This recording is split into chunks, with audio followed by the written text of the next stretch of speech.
ओम शांति। आज है 29 नवंबर 2025 की साकार मुरली से पापा ने कहा, मीठे बच्चे, हाँ जी पापा, तुम सच्चे सच्चे राज ऋषि हो। तुम्हारा कर्तव्य है तपस्या करना। तपस्या से ही तुम पूजन लायक बनेंगे। हाँ, तो तुम हो सच्चे सच्चे राज ऋषि। तुम ही सच्चे सच्चे राज ऋषि हो जो तपस्या करते हो। तुम्हारा कर्तव्य ही है पर तपस्या करना, और तपस्या से ही तुम पूजन लायक बनेंगे।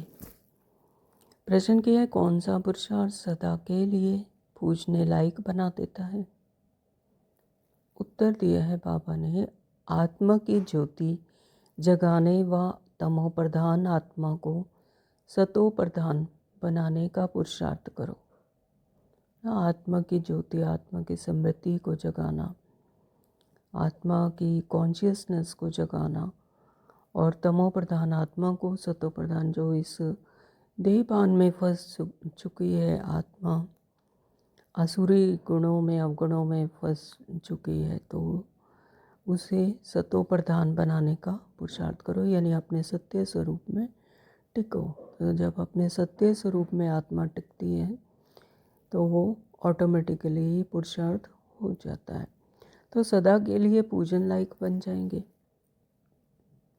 जब आत्मा अपने सत्य स्वरूप में जागृत होती है, अपने जागृति आ जाती है, तो फिर उसके जो मूल गुण हैं वो इमर्ज हो जाते हैं, पूजन लायक बन जाएंगे। तो जो अभी गफलत करते हैं वह बहुत रोते हैं।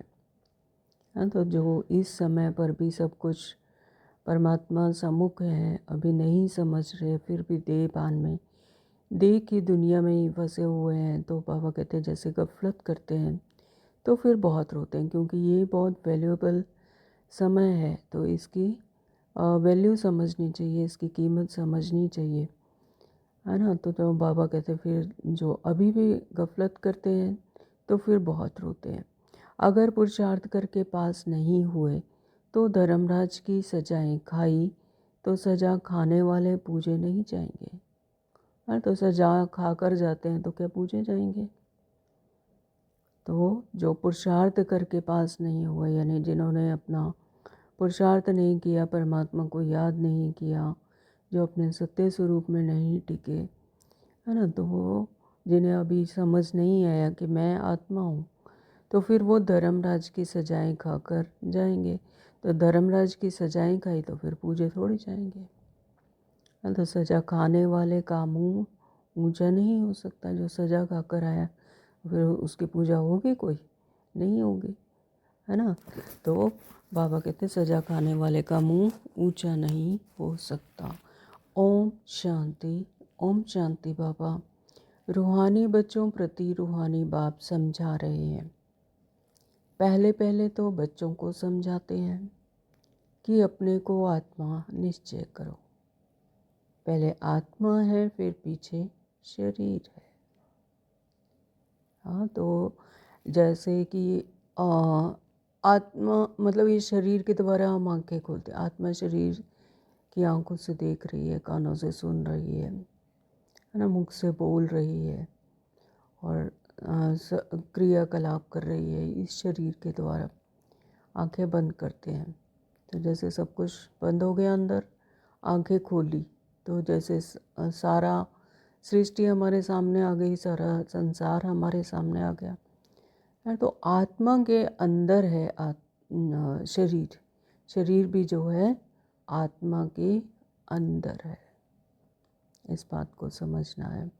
जहाँ तहाँ प्रदर्शनी अथवा म्यूज़ियम में, क्लास में पहले पहले ये सावधानी देनी है कि अपने को आत्मा समझ बाप को याद करो। मैं आत्मा हूँ, यह शरीर नहीं, यह मेरा वस्त्र है, यह मेरे कर्मेंद्रियाँ हैं जिनके द्वारा मैं इस सृष्टि पर रोल प्ले करती हूँ, लेकिन मैं आत्मा हूँ, है। इससे शरीर को लाइट शाइन करती हूँ। तो स्वयं को आत्मा समझ बाप को याद करो।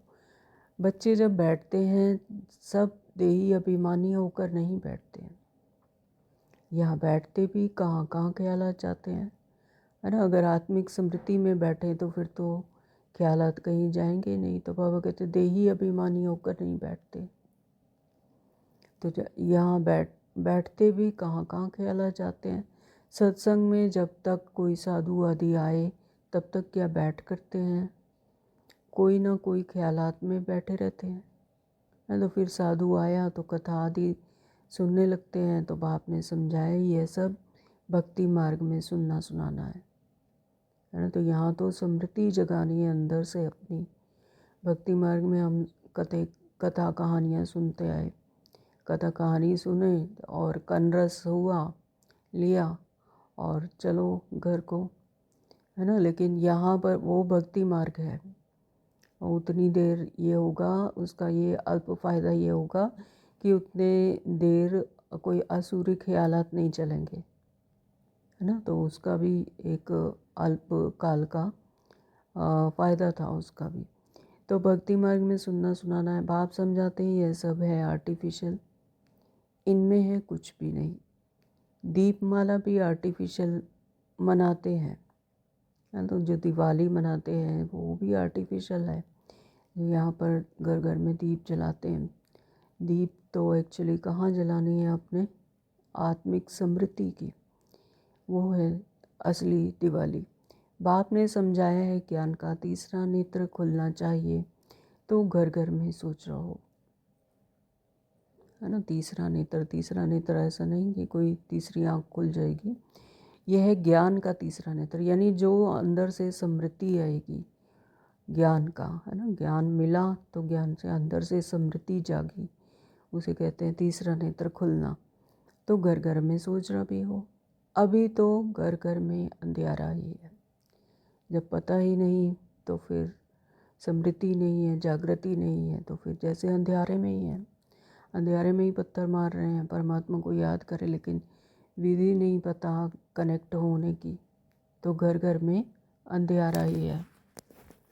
भक्ति मार्ग में भी हम गाते हैं अस्तो माँ सद्गमय तमसो माँ ज्योतिर्गमय मृत्योर्मा अमृतम गमय, है ना। तो लेकिन उसका मीनिंग नहीं समझा कि क्या है। अस्तो माँ सद्गमय यानी असत्य से मुझे सद्गति की तरफ ले जाओ।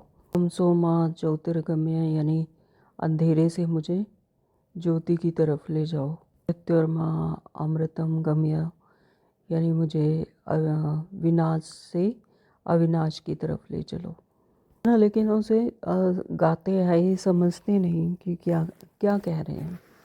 तो वेदों शास्त्रों में भी बहुत कुछ लिखा था लेकिन हमने उसे समझा नहीं।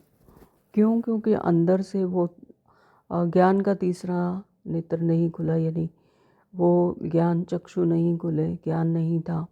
तो उसे सिर्फ गाते आए लेकिन उसे समझते नहीं थे। तो बच्चे जानते हैं स्वधर्म में रहने से पाप कट जाते हैं। अच्छा, बाबा ने कहा कि यह सब बाहर का प्रकाश है, तुम अपनी ज्योति जगाने बिल्कुल शांति में बैठते हो। बच्चे जानते हैं स्वधर्म में रहने से पाप कट जाते हैं, यानी जितना आत्मा अपने स्वधर्म में रहेगी, अपने आत्मिक स्वरूप में रहेगी कि मैं हूँ ही आत्मा, तो उसके जो मूल गुण हैं, जो उसके सत्य गुण हैं, स्वधर्म है, वो ऑटोमेटिकली इमर्ज होते हैं।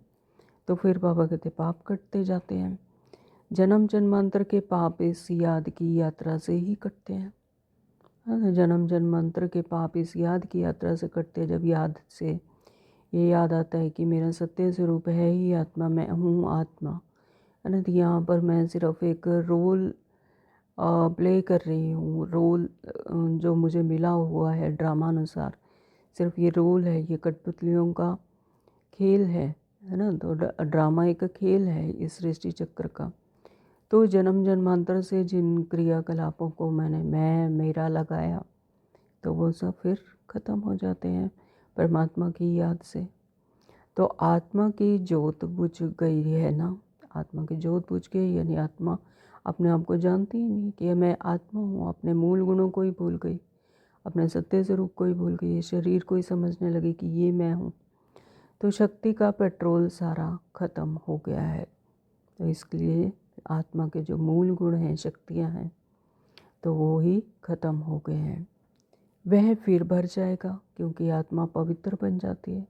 जब आत्मा को ये स्मृति आती है कि मैं आत्मा हूँ, तो फिर वो इमर्ज हो जाते हैं, फिर से भर जाएंगे, वही मूल गुण सब शक्तियाँ सब आ जाएंगी। तो कितना रात दिन का फर्क है। तो अब लक्ष्मी की कितनी पूजा होती है? कई बच्चे लिखते हैं लक्ष्मी बड़ी या सरस्वती माँ बड़ी। तो ऐसे कई बच्चे पूछते हैं बाबा से कि बाबा लक्ष्मी बड़ी है या सरस्वती माँ बड़ी है? लक्ष्मी तो एक होती है श्री नारायण की। अगर माँ लक्ष्मी को पूछते हैं तो उनको 4 पूजा दिखाते हैं, तो उनमें दोनों आ जाते हैं, है ना। लक्ष्मी और नारायण जो कहा जाता है, एक्चुअली वो एक ही आत्मा की 2 शरीर हैं। लक्ष्मी तो एक होती है श्री नारायण की। अगर महालक्ष्मी को पूछते हैं तो उनको 4 भुजाएं दिखाते हैं, तो उसमें दोनों आ जाते हैं, यानी 2 भुजाएं नारायण की और 2 भुजाएं लक्ष्मी की। तो वास्तव में उसको लक्ष्मी नारायण ही की पूजा कहा जाए। लक्ष्मी नारायण एक ही है, चतुर्भुज है ना, तो दोनों इकट्ठे। परंतु मनुष्यों को कुछ भी समझ नहीं है। बेहद का पाप कहते हैं कि सभी बेसमझ बन पड़े हैं।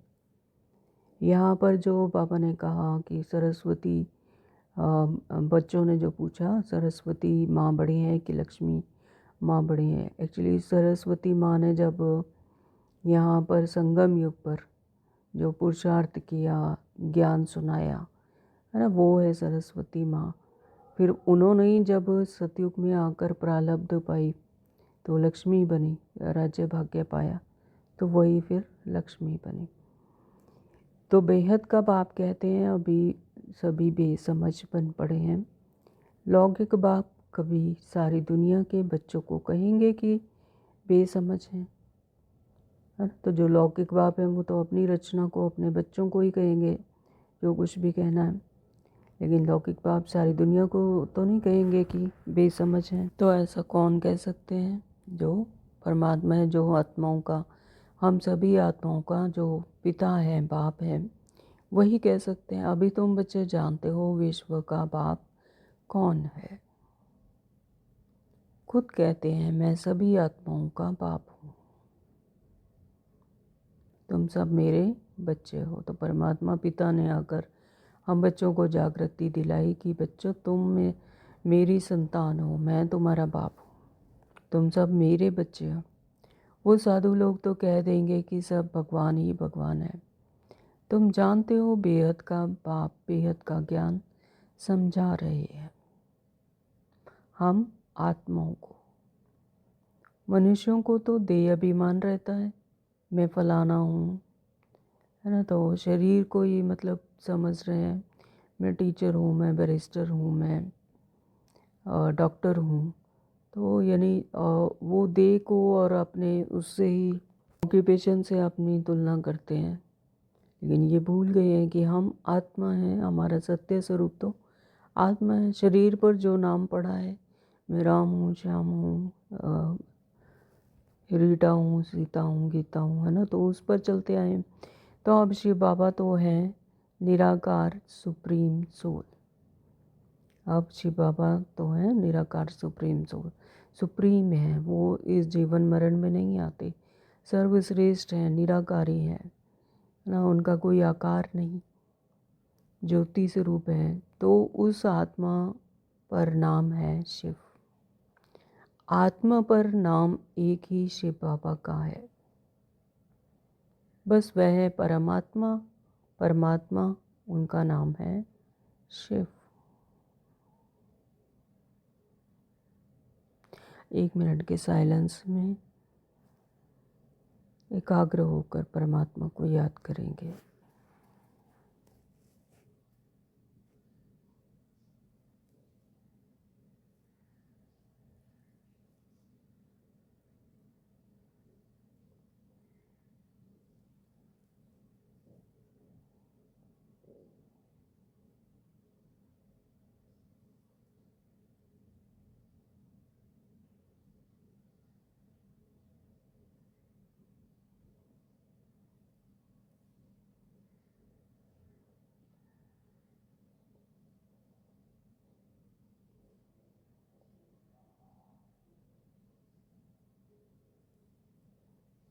ओम शांति। तो बाबा कहते हैं बाकी जो आत्माएं ढेर की ढेर हैं उन सब के शरीरों के नाम पड़े हुए हैं। शिव बाबा यहाँ रहता नहीं है, वह तो परम धाम से आते हैं। तो यहाँ पर जो भी शरीर हमने लिए इतने जन्मों से, हर एक जन्म में एक अलग शरीर मिला, अलग लिंग मिला, अलग नाम पड़े उनके, है ना, अलग रोल मिले, तो अलग अलग शरीरों के नाम पड़े हुए हैं। तो शिव अवतरण भी है। अभी बाप ने तुमको समझाया है, सभी आत्माएं यहाँ आती हैं पाठ बजाने। हाँ, तो अभी परमात्मा ने हमें समझाया कि तुम आत्मा ही यहाँ पर पाठ बजाने आती हो, यहाँ तुम रोल प्ले करने के लिए आती हो, और ये तुम्हारे रोल हैं जिन्हें तुम अपना समझ कर रखा है। तो बाप का भी पार्ट है ना, तो ये भी ड्रामानुसार बाप का भी पार्ट है। उन्हें भी शरीर में अवतरण होना पड़ता है, अवतरित होकर फिर हमें ज्ञान देते हैं, क्योंकि हम तो अभी देहभान में हैं। इन कानों द्वारा सुनते हैं, मुख द्वारा बोलते हैं, आँखों द्वारा देखते हैं। तो परमात्मा को भी ऐसा ही कोई शरीर का आधार लेना पड़ेगा, तब तो वो हम आत्माओं को समझा सकेंगे। हाँ, तो बाप का भी पार्ट है। बाप तो बहुत बड़ा काम यहाँ करते हैं। अवतार मानते हैं तो उनकी तो हॉलीडे और स्टैम्प आदि होनी चाहिए, तो है ना। तो पापा कहते हैं कि जैसे यहाँ स्थूल दुनिया में तो भी जो कोई अच्छा महान काम करके जाते हैं उनकी स्टैम्प आदि होती है। तो पापा कहते हैं अवतार मानते हैं तो उनकी फिर हॉलीडे और स्टैम्प आदि होनी चाहिए। तो सब देशों में हॉलीडे होनी चाहिए। तो जो बड़ा कोई महान व्यक्ति होता है उनके नाम पर हॉलीडे कर, मतलब उनकी छुट्टी डिक्लेयर होती है ना, क्योंकि बाप तो सबका सदगति दाता है ना। तो ये सब कौन कह रहे हैं? ब्रह्मा बाबा। तो उनका जन्मदिन और चले जाने का दिन, डेट आदि का भी पता नहीं पड़ सकता, है ना। अगर ऐसे इस तरह से हॉलीडे और स्टैम्प वगैरह होती तो उनको याद आती परमात्मा की। वो भी एक सिंबॉलिकल होता है कि फिर उसके बारे में जानने की इच्छा होती कि क्यों ऐसा हुआ, तो परमात्मा की याद करते। क्योंकि यह तो न्यारा है ना, इसलिए सिर्फ शिवरात्रि कह देते हैं। यह भी तुम बच्चे जानते हो। आधा कल्प है बेहद का दिन, आधा कल्प है बेहद की रात। यानी सतयुग और त्रेता में जब आत्मा को अपने आत्मिक समृद्धि होती है, सोचना होता है दिन, तो उसे बेहद का दिन कहा जाता है। और आधा कल्प है बेहद की रात, यानी द्वापर और कलयुग में जब आत्मा अपने आप को भूल गई, तो जैसे अंधेरे में है ना, अपने सत्य स्वरूप को ही भूल गई, जागृति भूल गई, तो फिर बेहद की रात है। तो रात पूरी होकर फिर दिन होता है। तो अब रात, कलयुग ख़त्म होने को है, तो फिर अब से दिन होने वाला है। तो ये हमारा अमृत वेला है, जो संगम युग है, जब परमात्मा हम आत्माओं से मिलन मनाने आते हैं।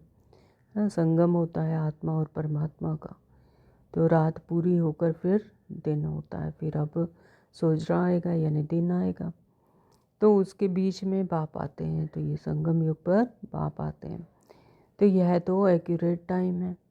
मनुष्य जन्मते हैं तो म्यूनसिपैलिटी में नोट करते हैं ना, है ना। तो यहाँ पर जब कोई बच्चा जन्म लेता है तो म्यूनसिपैलिटी ऑफिस में नोट कराते हैं उनको। फिर 6 दिन के बाद उसका नाम रखते हैं, तो उसको कहते हैं नामकरण।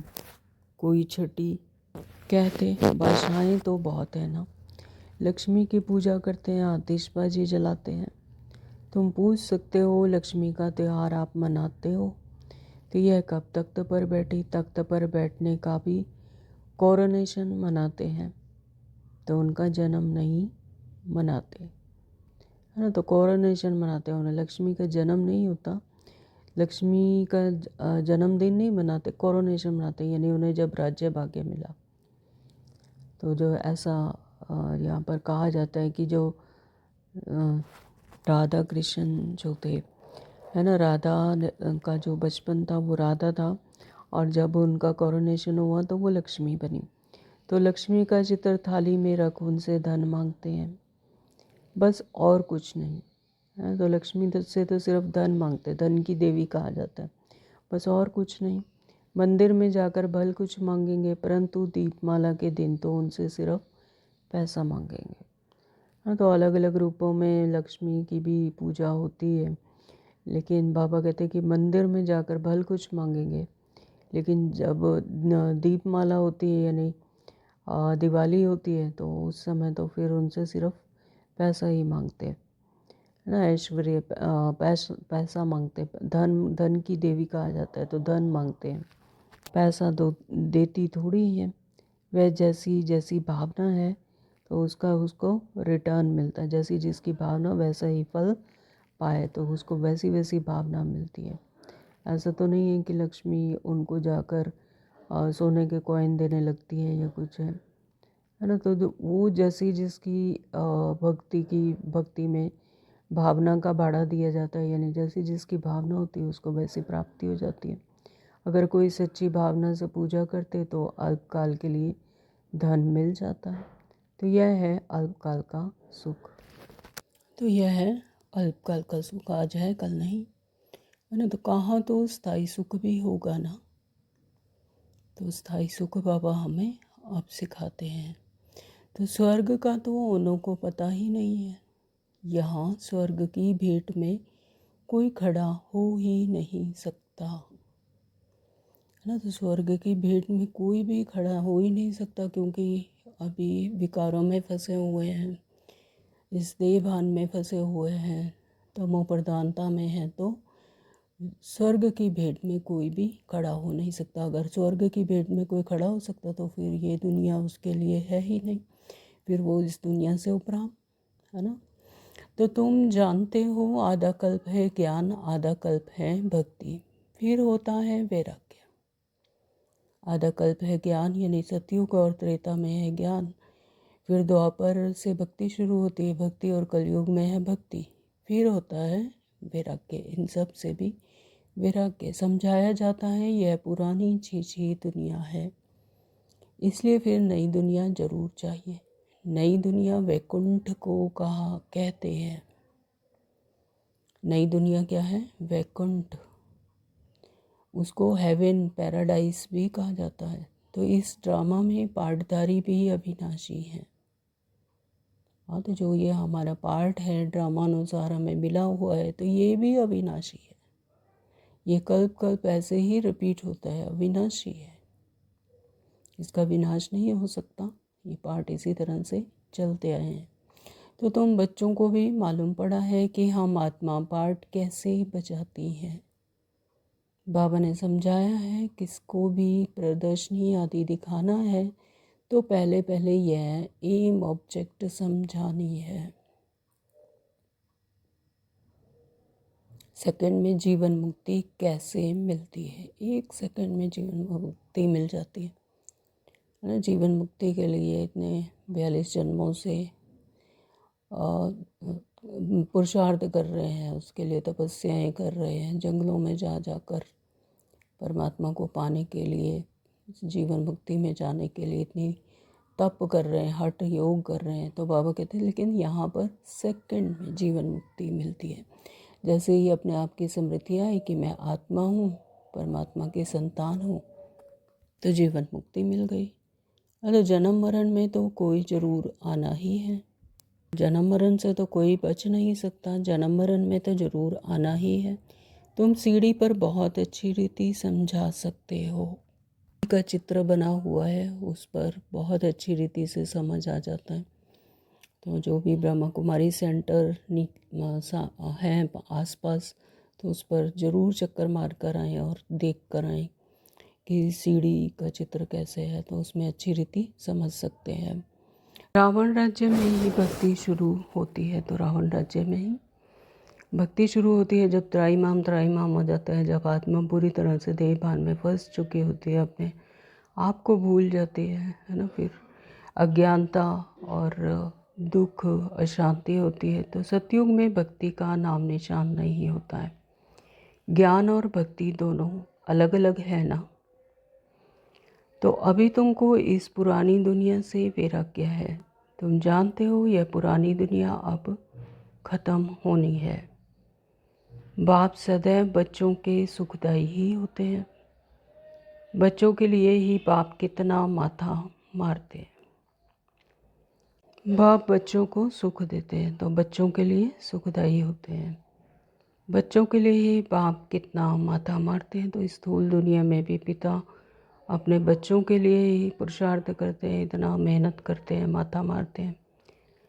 बच्चों के लिए ही गुरुओं के पास जाते हैं, साधुओं के पास जाते हैं, कैसे भी करके बच्चा हो, क्योंकि समझते हैं बच्चा होगा तो उनको मलकियत देकर जाएंगे। बच्चा हो तो उनको हम वारिस बनाएं। तो बाप कभी बच्चों को दुख थोड़े ही देंगे, है ना। तो बच्चों को ही अपनी वारिस बनाते हैं, अपनी मलकियत देकर जाते हैं। तो कोई बच्चों को दुख थोड़े ही देंगे, तो इम्पॉसिबल है। तो तुम माता पिता कहकर कितनी रड़ियाँ मारते रहते हैं। तो बच्चों का रूहानी बाप सबको सुख का ही रास्ता बताते हैं। सुख देने वाला एक ही बाप है। दुखहर्ता सुख करता एक रूहानी बाप है। नाश भी सुख के लिए ही है, नहीं तो मुक्ति, जीवन मुक्ति कैसे पाएंगे। परंतु यह भी कोई समझेंगे थोड़े ही। यहाँ तो हैं ही गरीब अबलाएं जो अपने को आत्मा निश्चय कर सकती हैं। तो बाकी बड़े लोगों को देह का अभिमान इतना कड़ा पक्का हो गया है ना। तो जो देह अभिमान है, जिनको देह का बहुत कि मैं ये हूँ, अपने स्टेटस का अभिमान है या धन दौलत का अभिमान है, तो उनका जो देह भान है और कड़ा पक्का होता जाता है। जो बात मत पूछो, बाबा बार बार समझाते हैं तुम राजऋषि हो।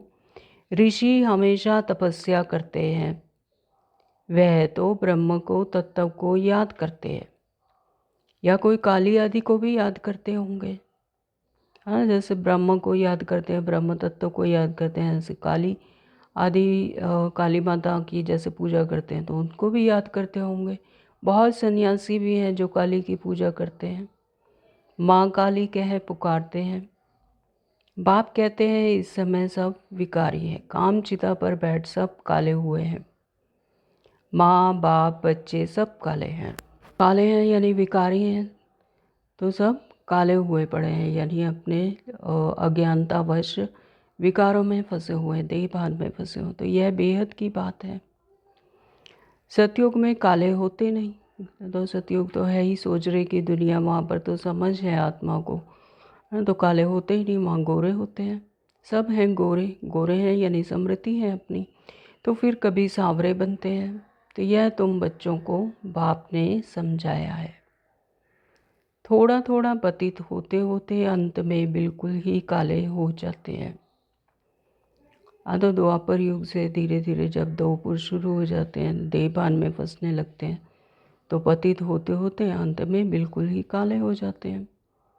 बाप कहते हैं रावण ने कामचिता पर चढ़ाए बिल्कुल काला बना दिया है। अब फिर तुमको ज्ञान चिता पर चढ़ाता हूँ। आत्मा को ही पवित्र बनाना होता है। अब पतित पावन बाप आकर पावन बनने की युक्ति बताते हैं।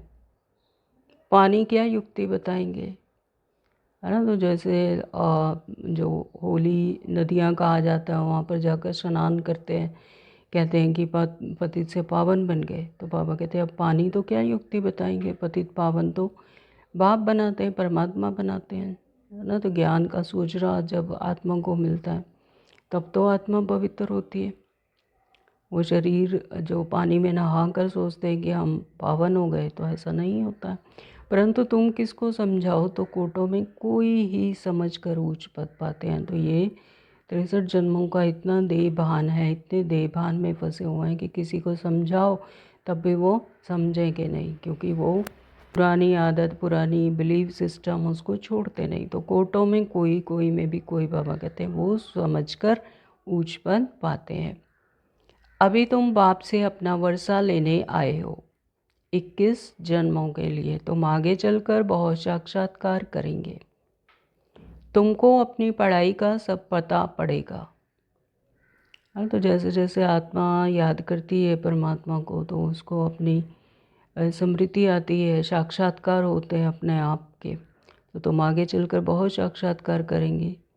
तुमको अपनी पढ़ाई का भी सब पता पड़ेगा कि कौन कितने पुरुषार्थ कर रहे हैं, क्या मेहनत कर रहे हैं। तो जो अभी गफलत करते हैं, फिर वो अभी भी समझ नहीं रहे हैं समय की वैल्यू को, है ना, जो परमात्मा को अभी भी याद नहीं कर रहे, समझ नहीं रहे।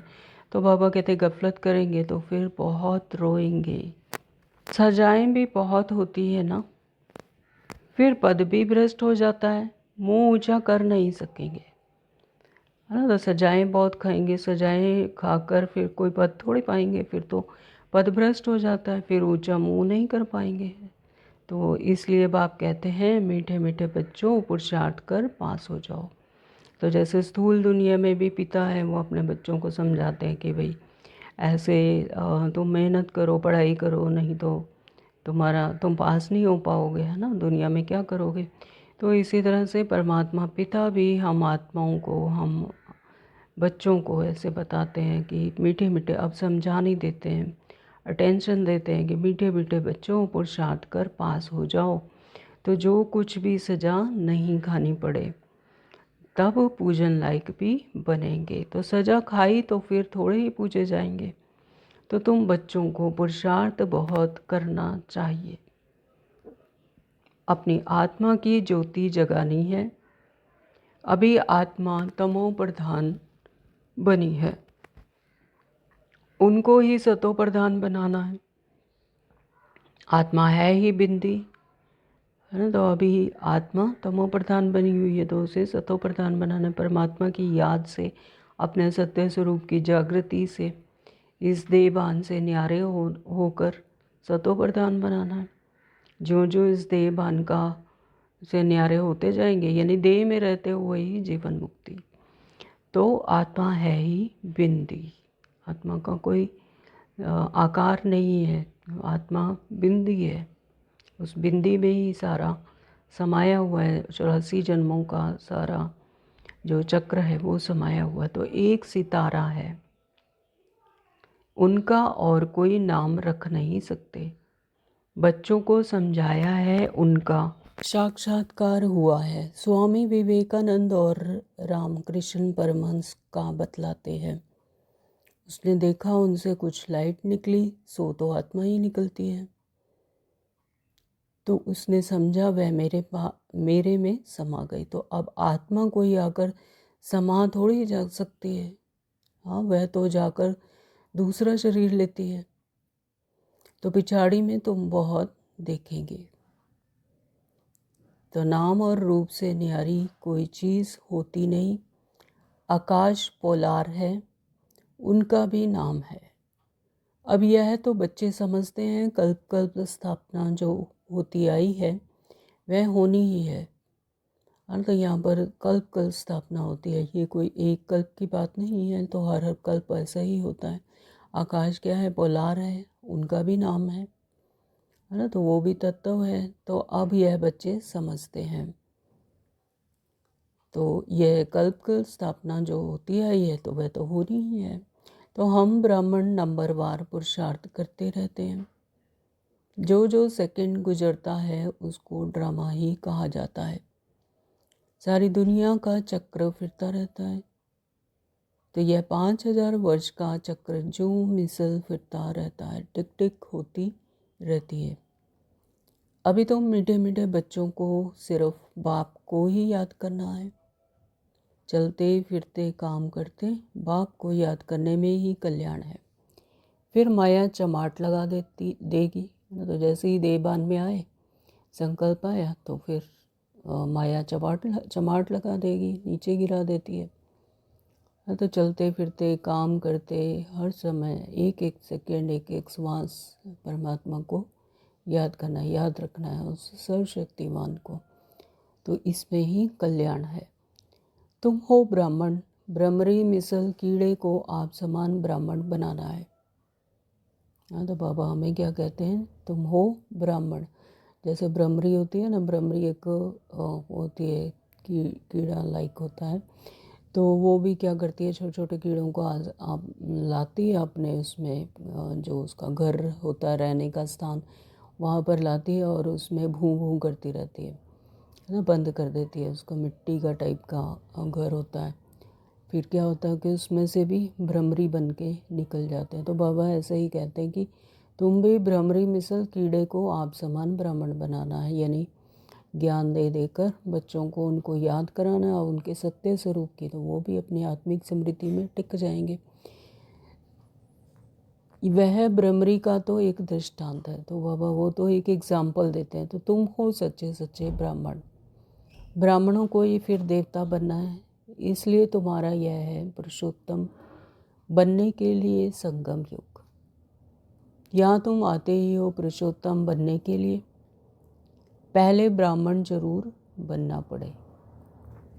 तो बाबा कहते पहले ब्राह्मण जरूर बनना पड़े, यानी ज्ञान सुनना, धारण करना, है ना। तो ब्रह्मा मुख वंशावली बाबा हमें अडॉप्ट करते हैं, तो ब्राह्मण जरूर बनना पड़े। ब्राह्मणों की चोटी है ना, तो तुम ब्राह्मणों को समझा सकते हो। बोलो तुम ब्राह्मणों का तो कुल है, ब्राह्मणों की राजधानी नहीं है ना। ब्राह्मणों का कुल होता है कुल, लेकिन ब्राह्मणों की राजधानी नहीं होती है। तुम्हारा यह कुल किसने स्थापन किया, तुम्हारा बड़ा कौन है, फिर तुम सब समझ जाएंगे तो बहुत खुश होंगे। तो ब्राह्मणों को मान देते हैं क्योंकि वह शास्त्र आदि सुनाते हैं। तो यहाँ स्थूल दुनिया में भी ब्राह्मणों को मान देते हैं, श्रेष्ठ समझते हैं, ऊंचा रखते हैं, क्योंकि वो शास्त्रों का ज्ञान सुनाते हैं। तो पहले राखी बांधने के लिए भी ब्राह्मण जाते थे, आजकल तो बच्चियाँ जाती हैं। तुमको तो राखी उनको बांधनी है जो पवित्रता की प्रतिज्ञा करें, है ना। तो परमात्मा की राखी उनको बांधी जाती है जो पवित्रता की प्रतिज्ञा करते हैं कि हम तन मन धन से पवित्र होंगे, मन बुद्धि संस्कारों से पवित्र रहेंगे। तो प्रतिज्ञा जरूर करनी पड़े। भारत को फिर से पावन बनाने के लिए हम यह प्रतिज्ञा करते हैं। तुम भी पावन बनो, औरों को भी पावन बनाओ, और किसकी ताकत नहीं जो ऐसे कह सके। तुम जानते हो यह अंतिम जन्म पावन बनने से हम पावन दुनिया के मालिक बनते हैं। तुम्हारा धंधा ही यह है। ऐसे मनुष्य कोई होते ही नहीं। तुमको जाकर यह कसम उठवाना है। बाप कहते हैं काम महाशत्रु है, इस पर विजय पानी है। इस पर जीत पाने से तुम जगत जीत बनेंगे। तो इन लक्ष्मी नारायण ने जरूर आगे जन्म में पुरुषार्थ किया है, तब तो ऐसा बने, है ना। तो इन्होंने भी अचीव किया, उस पुरुषार्थ किया, आत्मिक कॉन्शियसनेस को, अपनी हाईएस्ट कॉन्शियसनेस में पहुँचे, तो पुरुषार्थ किया तो ऐसा बने हैं। तो अभी तुम बता सकते हो किस कर्म से इनको यह पद मिला है। इसमें मूंझने की भी कोई बात ही नहीं। हाँ, तो इसमें कंफ्यूज होने की भी कोई बात नहीं। अब हम समझते हैं सब परमात्मा ने हमें ज्ञान दिया, तो तुमको कोई इस दीपमाला आदि की खुशी नहीं है ना। तो ये क्या है, झूठी दीपमाला। लेकिन असली सत्य दीपमाला तो क्या है कि हम आत्माओं की जो जागृति आती है, अंदर जो सोचना आता है, अपनी ज्योति स्वरूप नेत्र, ज्ञान स्वरूप नेत्र जो खुलते हैं, वो है दीपमाला, है। तो दीपमाला आदि की कोई खुशी नहीं। तुमको तो खुशी है हम बाप के बने हैं, उनसे वर्षा पाते हैं। भक्ति मार्ग में कितना मनुष्य कितना खर्च करते हैं, कितने नुकसान भी हो जाते हैं, आग लग जाती है, परंतु समझते नहीं। तुम जानते हो कि अभी हम फिर से नए घर जाने वाले हैं। चक्र फिर हूबहू रिपीट होगा ना। तो यह बेहद की फिल्म है, बेहद का स्लाइड है। बेहद बाप के बने हैं तो कापारी खुशी होनी चाहिए, यानी बहुत खुशी होनी चाहिए। हाँ, तो ये बेहद की फिल्म है, बेहद का स्लाइड है। बाबा कहते तो बहुत खुशी होनी चाहिए। हम बाप से स्वर्ग का वर्षा जरूर लेंगे। बाप कहते हैं पुरुषार्थ से जो चाहिए सो लो। पुरुषार्थ तुमको जरूर करना है। पुरुषार्थ से ही तुम ऊंच बन सकते हो। तो ये बाबा बूढ़ा इतना ऊंच बन सकते हैं, तो तुम क्यों नहीं बन सकते हो, है ना। तो ब्रह्मा बाबा के बारे में कह रहे हैं कि वो इतना पुरुषार्थ करके इतना ऊंचे बन सकते हैं, तो तुम क्यों नहीं बन सकते? हम भी बन सकते हैं बाबा। अच्छा, मीठे मीठे सिकलदे बच्चों प्रति माता पिता बाप दादा का याद प्यार और गुड मॉर्निंग। रूहानी बाप के रूहानी बच्चों को नमस्ते। हम रूहानी बच्चों की रूहानी माता पिता बाप दादा को याद प्यार और गुड मॉर्निंग। नमस्ते जी, नमस्ते जी। शुक्रिया बाबा, मेरे मीठे मीठे बाबा, आपका दिल से बहुत बहुत शुक्रिया। धारणा के लिए मुख्य सार में नंबर 1 बाबा ने कहा, जैसे बाप सदा बच्चों के प्रति सुखदाई हैं, ऐसे सुखदाई बनना है। सबको मुक्ति, जीवन मुक्ति का रास्ता बताना है। नंबर 2 बाबा ने कहा, देही अभिमानी बनने की तपस्या करनी है। इस पुरानी छीछी दुनिया से बेहद का वैरागी बनना है। वरदान दिया बाबा ने, हर एक की विशेषता को स्मृति में रखते हुए फेथफुल बन एक मत संगठन बनाने वाले सर्व के शुभ चिंतक भव। हर एक आत्मा में कोई ना कोई विशेषता है, तो उसकी स्मृति रखते हुए फेथफुल बनकर एक मत संगठन बनाने वाले सर्व के शुभ चिंतक भव। ड्रामानुसार हर एक को कोई ना कोई विशेषता अवश्य प्राप्त है, तो हर एक आत्मा में कोई ना कोई जरूर एक ना एक कोई विशेषता है, तो उस विशेषता को कार्य में लगाओ और औरों की विशेषता को देखो। जो देखेंगे वही हम में भी धारणा होती है, तो दूसरों की विशेषताएं देखनी है, अवगुण नहीं देखने। एक दो में फेथफुल रहो तो उनकी बातों का भाव बदल जाएगा। तो जब पॉजिटिविटी से किसी की भाव देखते हैं, विशेषता देखते हैं, तो उसका फिर भाव ही बदल जाएगा। तो जब हर एक की विशेषता को देखेंगे तो अनेक होते हुए भी एक दिखाई देंगे। हैं अनेक लेकिन एक दिखाई दे रहे हैं। क्यों? क्योंकि उसमें विशेषता दिखाई दे रही है। तो एक मत संगठन हो जाएगा। कोई किसके गिलानी की बात सुनाए तो उसे टेका देने के बजाय सुनाने वाले का स्वरूप परिवर्तन कर दो। तो कोई गिलानी की बात सुनाए तो उसकी गिलानी की तरफ ध्यान नहीं, बल्कि उसका रूप ही परिवर्तन कर दो, उसकी विशेषता को देखो, तब कहेंगे शुभ चिंतक। आज का स्लोगन है, श्रेष्ठ संकल्प का खजाना ही श्रेष्ठ प्रारब्ध व ब्राह्मण जीवन का आधार है। श्रेष्ठ संकल्प का खजाना ही श्रेष्ठ प्रारब्ध व ब्राह्मण जीवन का आधार है।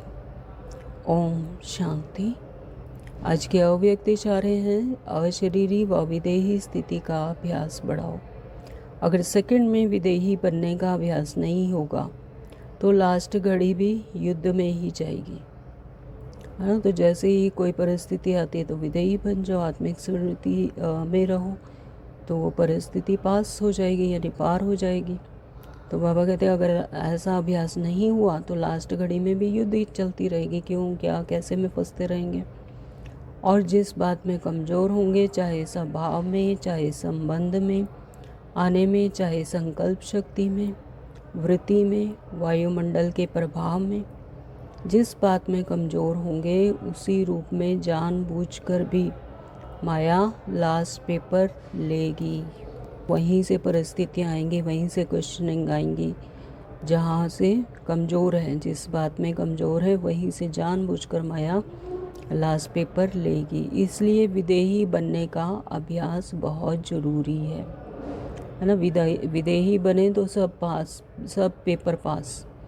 तो विदेही बनने का अभ्यास बहुत ज़रूरी है। ओम शांति। Thank you Baba.